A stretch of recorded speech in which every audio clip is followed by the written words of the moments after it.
Catherine. So here we are. Welcome, full moon eclipse in Sagittarius, May 2021. Bronwyn Simon's astrology. That is me, obviously. Welcome to everybody, and I'm so glad that you are here. And so here's what we can expect today. What is a full moon? We are actually not going to talk about the Aquarius Leo polarity. We're going to talk about the Sagittarius Gemini polarity, what this moon means for you, and a little bit of Q&A at the end. So this is me. Just in case you don't know me and you're new to the group, this is who I am, award-winning astrologer and psychic. I've been doing this kind of thing for about 25 years. The moon and all of her beauty that she brings into our lives, that she offers through following her phases, is a specialty and a great love of mine. So I love especially sharing about the moon.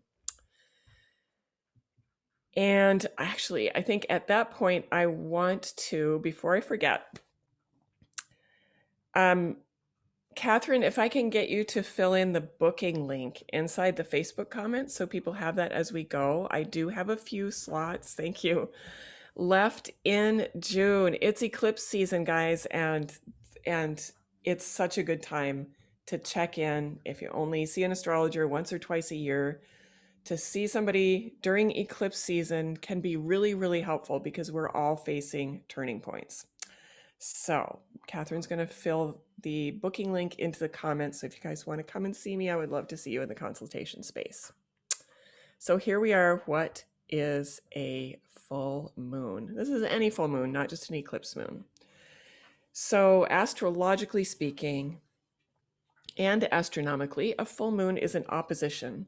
It's when, from our perspective here on Earth, the moon appears opposite the sun in the sky. And we can witness this. It's the only day of the month that the moon and the sun are opposite, right? We can witness this when, if we go somewhere where there's a beautiful, expansive horizon, if you're lucky enough to live on the ocean, like I do, you can go down and watch moonrise and sunset happen at the same time. The only time that happens during the month is at the full moon, 180 degrees apart. We can witness that under the living sky by watching that moonrise sunset, or if you're up really early, moonset,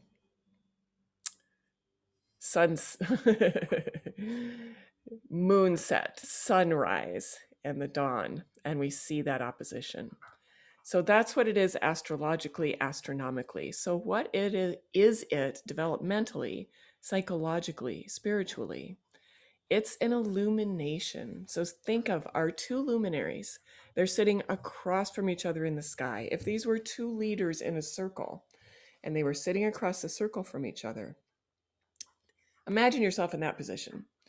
You're in a beautiful circle and your co-facilitator is sitting right across from you. She's looking at you and she's looking at everything that you can't see. So here we have the two lights. Between the two of them, they are lighting up everything in the sky. What the sun can't see, the moon can. And it's a beautiful moment of full illumination. The moon has taken as much light as she can.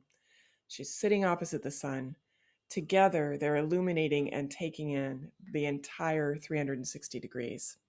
So it's a really special moment, that culmination of the lunar cycle. So yeah, like we said, it's an opposition. We're halfway through the lunar cycle, right? We're 2 weeks out from the new moon and 2 weeks out from the next new moon. So we've come halfway. We've reached that culmination point. This is like, if we think of the new moon as the exhale, right? We're at the bottom of the breath, ready to fill up. The moon is empty and ready to fill herself up with light. What we've just experienced in the waxing cycle is that slow in-breath as the moon inhales that light of the sun. And where we're sitting now is the top of the breath. We're full. The moon is full of light, and it's time to begin that long waning process of releasing back into darkness. So the lunar cycle culminates at the full moon as she carries as much light as she can and begins to release back into darkness. In this moment of full illumination, everything is revealed, right? So it's that moment of clarity where the lunar consciousness has taken on as much light as we can. So we get to see into the spaces that are usually hidden. Just like that nighttime under the full moon, we see more under that lunar light than we normally would in the nighttime. So it's a time when things are revealed to us from our own unconscious. It's a time when dreams can be very vivid because much is revealed and illuminated in those lunar realms of dreaming and the unconscious. But it's also a time of illumination in our outer lives when secrets are revealed. And we see this in the world and in the news every full moon. And when people's emotions are running high, we're at the top of that breath, we're full of lunar emotion. So it's a time of great illumination. And because it is an opposition, it is an opportunity for synthesis, just like any opposition is. I think we fall into this idea of thinking of opposition as conflict. Just because you're facing off with somebody and they're seeing the opposite, right? They're seeing what's behind you. That doesn't mean there has to be a conflict.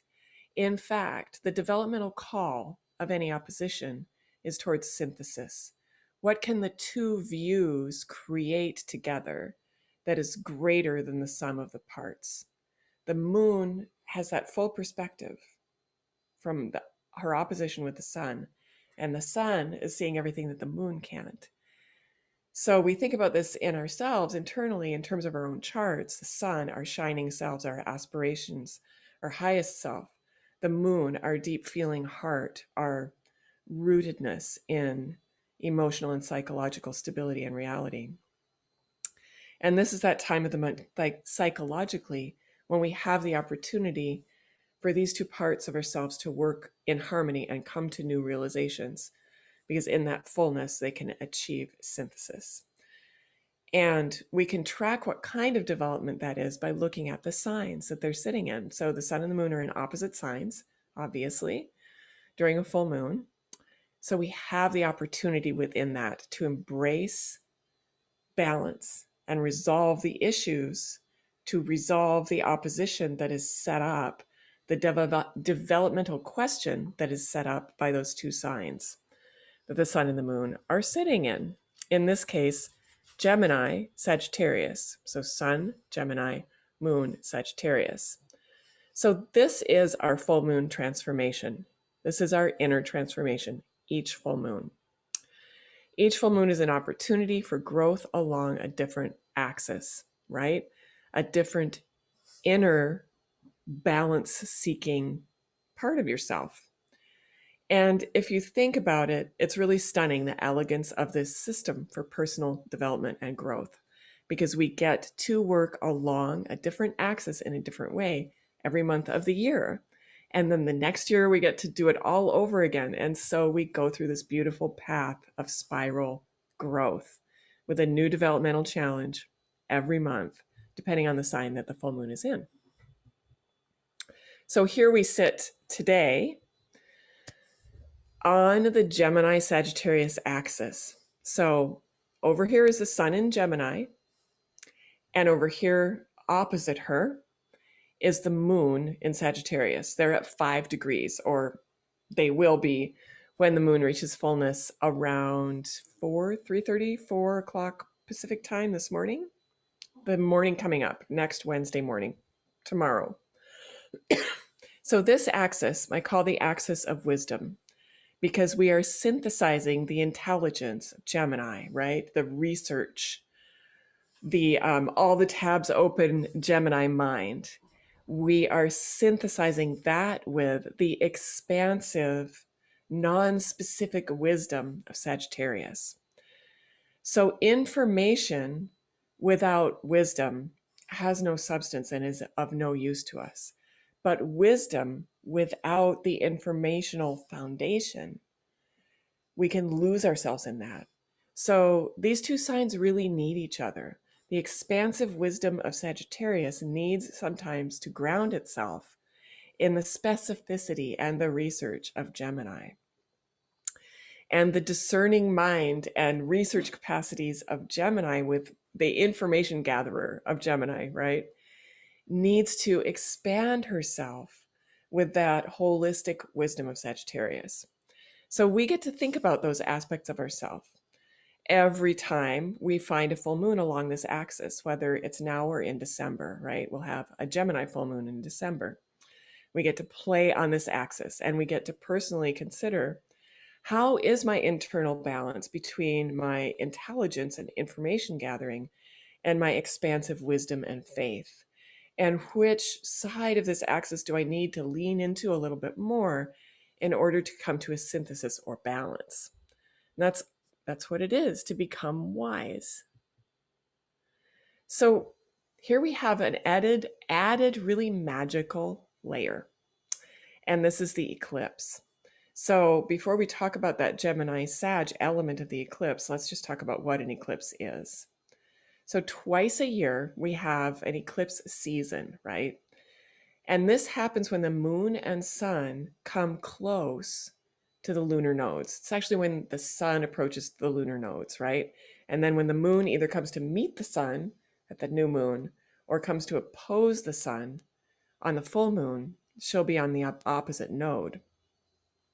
So the nodes, actually, this is what defines the lunar nodes, right? They are the eclipse points. They are those mathematical points where the sun and moon meet at a full eclipse. So solar eclipses can only happen on the new moon. Lunar eclipses only on the full moon.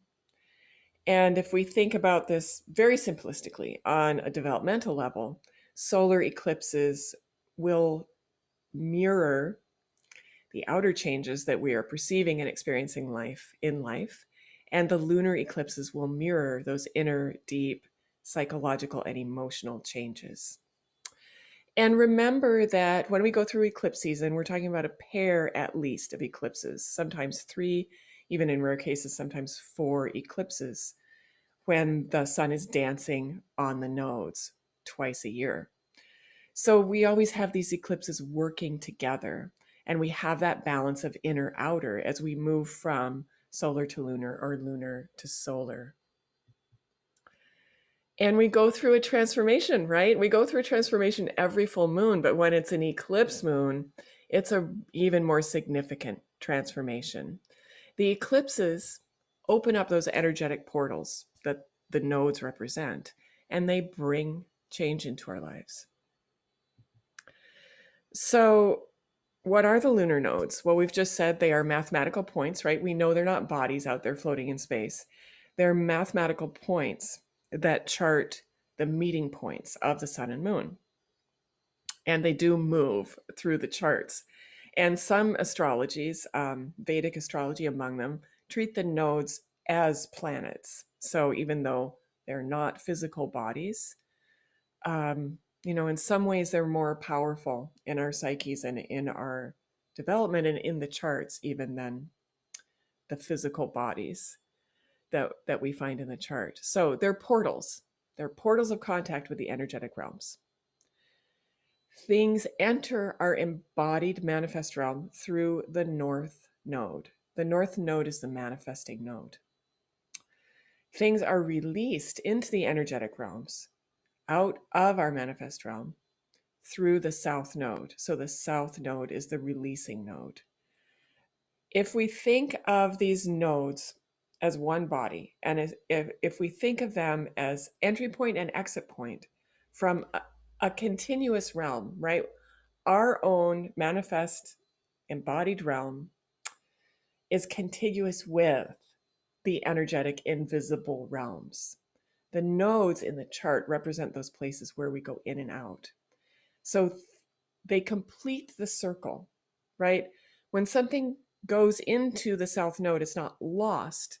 It's simply entering the energetic realms and will return to us through the north node.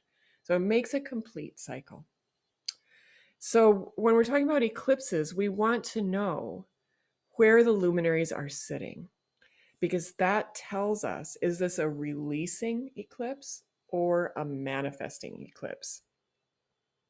So this eclipse that's happening tomorrow in the wee hours of the morning, the moon is sitting on the south node. So this is a releasing eclipse. So we can ask ourselves with this particular eclipse, what are you releasing? What am I releasing? Because it sits on the south node. Then we can ask ourselves for this particular eclipse, because it's lunar, what am I releasing in my emotional and personal life? And we can continue to refine that with this particular eclipse because it's Sag Gemini. What am I releasing in my emotional and personal life around my thought patterns, values, ideas of wisdom, truth, and justice? Because we're working on that Gemini Sag axis. Then, if you want to dial it in even closer, and I'll show you how to do this in a minute, you can refine it by finding out what area of life it is for you, by looking at what house it occupies or what house it is transiting, right, in your natal chart. So for those of you, if you don't know what I just said about blah, blah, houses, natal chart, don't even worry about it. Just look at those first 3 questions, and this will take you really deep into the meaning of this eclipse for you. That last bit is a little bit more advanced, and if you know, you know, and I will explain a simple way to get at this a little bit later, but don't let it keep you from realizing the importance of these other accessible questions. What are you releasing in your emotional and personal life around thought patterns, values, ideas of wisdom, truth, and justice? Okay, good stuff. So here's what we ask ourselves. What is being illuminated is always our lunar key for the full moon. So we can ask that every full moon. We could ask this for any Gemini Sag full moon. What is being illuminated around my ideas and belief systems? Then we add in that south node and we can say, what ideas and beliefs am I ready to release to claim greater wisdom? Okay. What ideas and beliefs, Gemini Sag, am I ready to release, south node, to claim greater wisdom? Sagittarius, ruled by Jupiter, it's all about that expansive, loving wisdom.